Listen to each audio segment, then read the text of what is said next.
एक है दुर्वा, एक है बेलपत्र और दूसरा है पहले नंबर पर दुर्वा, दूसरे नंबर पर बेलपत्र, तीसरे नंबर पर कनेर का फूल।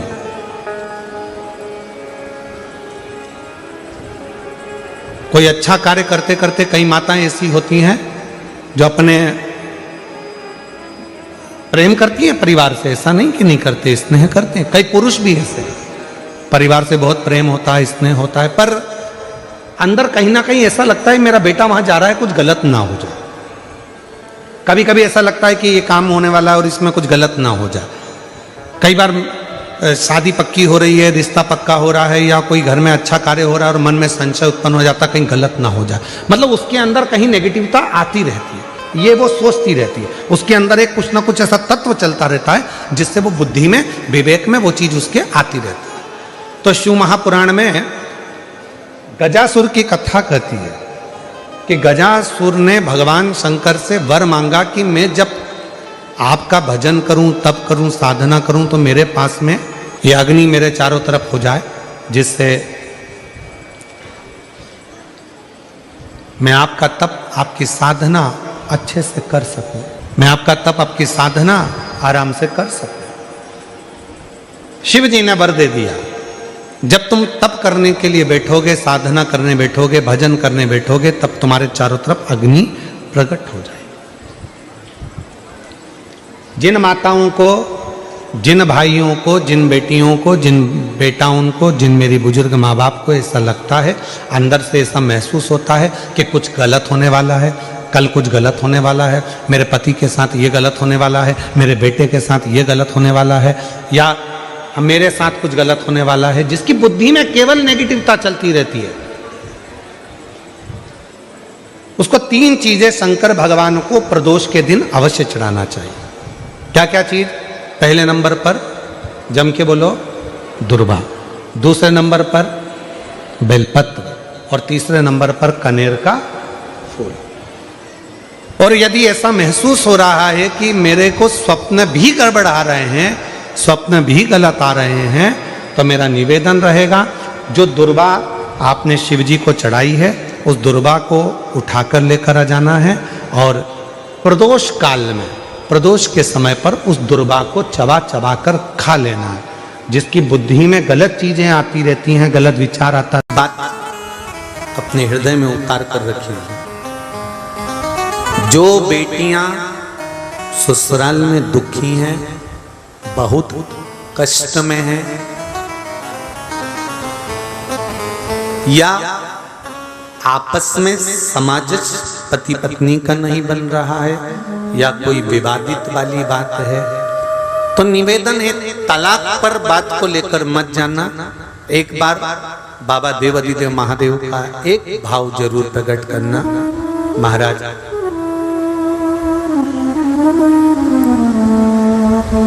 श्री अवधूतेश्वर महादेव का नाम लेते। कौन से महादेव? अवधूतेश्वर महादेव का नाम लेकर थोड़ी सी मूंग, हरी जो मूंग होती है, उस मूंग को गला लीजिए पानी में। गलाने के बाद में उस मूंग को शिव मंदिर में ले जाकर भगवान जो नंदीश्वर विराजमान होते हैं वहां रखकर 7 बेलपत्र उस मूंग पर चढ़ा दीजिए। चढ़ाकर बेलपत्र मेरे देवाधिदेव महादेव को अवधूतेश्वर महादेव के नाम से समर्पित कर दीजिए। वो मूंग उठाकर गौशाला में, या आपके रोड पर कोई नंदी दिख जाए, या गौशाला में कोई नंदीश्वर हो, तो उस नंदी को वो मूंग खिला दीजिए थोड़ी सी।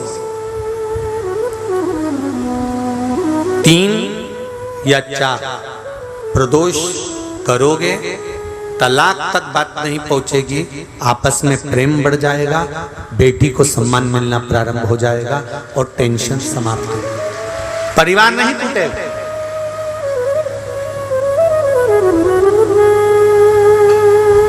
हमारे यहाँ तो मूंग का प्रयोग, जो हरी मूंग होती है, धना होता है, खड़ा धना, गुड़, ये जब घर में मंगल विवाह होता है, शादी होती है, या कोई अच्छा फंक्शन होता है, तो उसमें इन चीजों की जरूरत होती है। कभी आपने अपनी सासू माँ से पूछा कि मम्मी ये मूंग क्यों रखते हैं, ये गुड़ क्यों रखते हैं, ये खड़ा धना क्यों रखते हैं? ये तो सब दाल का सामान है, ये तो सब वहां रसोई घर में होना चाहिए। फिर ये पूजा की थाली में इसको क्यों रखते हैं, उसका कारण क्या है?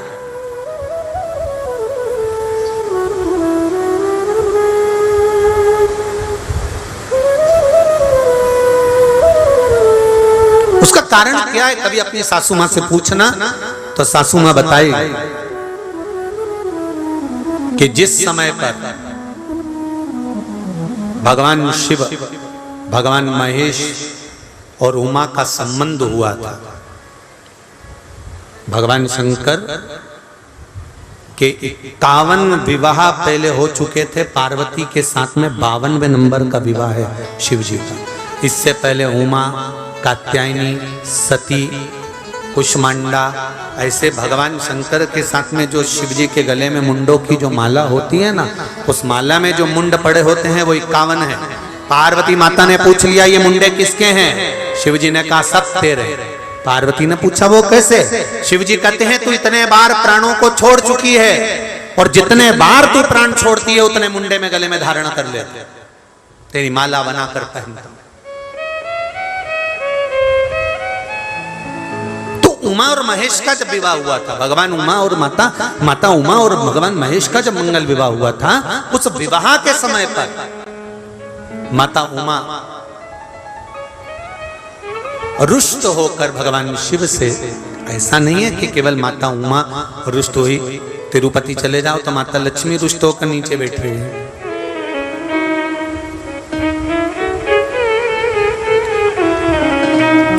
इंद्र जी का दर्शन करो तो इंद्रारी पारिजात के वृक्ष के लिए रुष्ट होकर,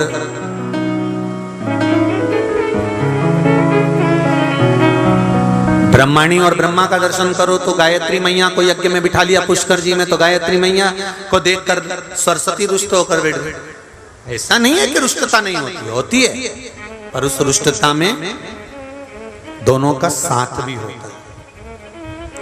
लक्ष्मी मैया से, भगवान विष्णु से लक्ष्मी ऐसी रुष्ट होकर गई कि नीचे आके बैठ गई, पर भगवान के पास नहीं पहुंची। ब्रह्माणी ब्रह्मा के पास नहीं पहुंची, पर पार्वती, उमा, सती शिवजी के पास के बिना दूर गई नहीं।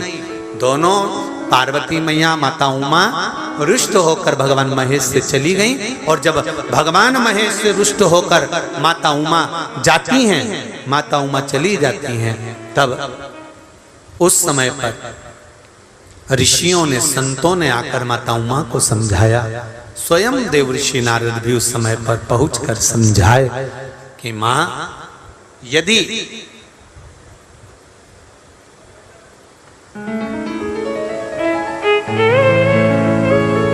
जो नंदी दिन भर भगवान की आराधना में लगा रहता है, उस नंदी को यदि अर्चन किया जाए तो उसका फल हमें मिलेगा। उमा माता ने दोनों के संबंध को श्रेष्ठ बनाने के लिए मुंह भगवान नंदीश्वर को समर्पित करे। बहुत ध्यान दीजिएगा, आज भी बुजुर्ग माताएं पूजा की जो थाली रहती है उसमें गुड़, मूंग, धना, जब मंगल विवाह होता है या कोई अच्छा कार्य होता है, शुभ कार्य होता है, तो उसमें ये रखती हैं। उसका कारण है कि जिसका संबंध जोड़ा जा रहा है, जो लड़का लड़की का संबंध हो रहा है, या कोई सगाई हो रही है, या इन लोगों का आपस में कोई जुड़ाव हो रहा है, या दो रिश्तेदार आपस में मिल रहे हैं, तो इन लोगों में कभी विवाद खड़ा नहीं। कोई नया काम का चालू कर रहे हो आप, कोई व्यापार के लिए जा रहे हो, नौकरी नहीं लग रही हो, सर्विस नहीं लग रही हो आपकी, आपने बहुत एग्जाम दे ली, बहुत परीक्षा के लिए आपने तैयारी कर ली है, बहुत प्रयास कर लिया, बहुत प्रयास, अथक प्रयास आपने कर लिया। भगवान प्रदोष का अगर दिन हो और प्रदोष काल का समय हो और एग्जाम प्रदोष के बाद हो, या आपको तारीख मालूम पड़ जाए और उसके पहले अगर 15 दिन 20 दिन पहले भी प्रदोष पड़ रही हो तो बेलपत्री समभागी बना। समभागी मतलब ये जो चिकना वाला पत्ता होता है ना बेलपत्री का, सीधा वाला भाग, और इस पत्ती का भी सीधा वाला भाग, ये दोनों जो बेलपत्री के चिकने भाग होते हैं महाराज, ये बेलपत्री का जो चिकना भाग है और ये चिकना भाग है, इन दोनों में लाल चंदन लगाकर बेलपत्री के भाग को जोड़ना महाराज।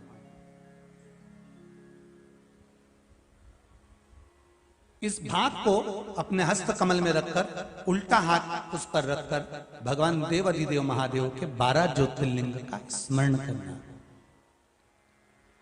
श्री शिवाय नमस्तुभ्यम, या पंचाक्षर मंत्र नमः शिवाय, या षडाक्षर मंत्र ओम नमः शिवाय।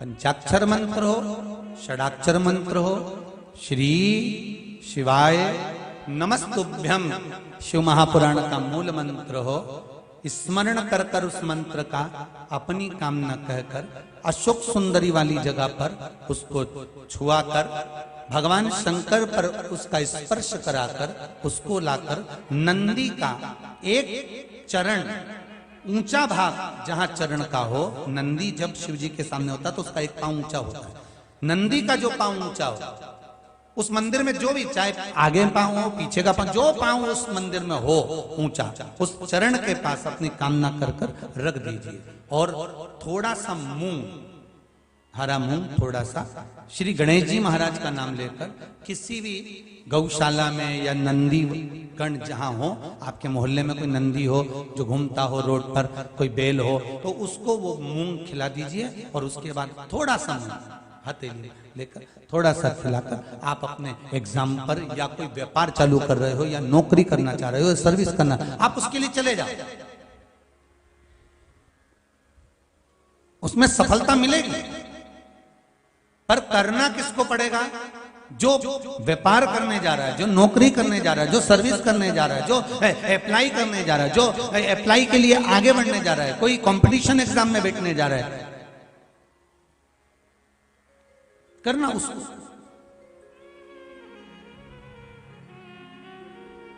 अच्छा, शादी करना है लड़के की, उपाय कर रही अम्मा, उपाय मां कर रही है। शादी करना है बेटी की, उपाय कर रही मां। थोड़ा तो बेटा बेटी का हाथ तो लगवाओ उसमें, भले वो करने नहीं जाए पर स्पर्श तो कर दे उसको।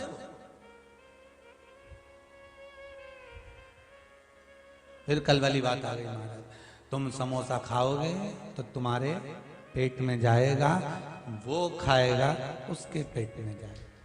तुम भजन करोगे तुम्हें मिलेगा, वो करेगा उसको मिलेगा।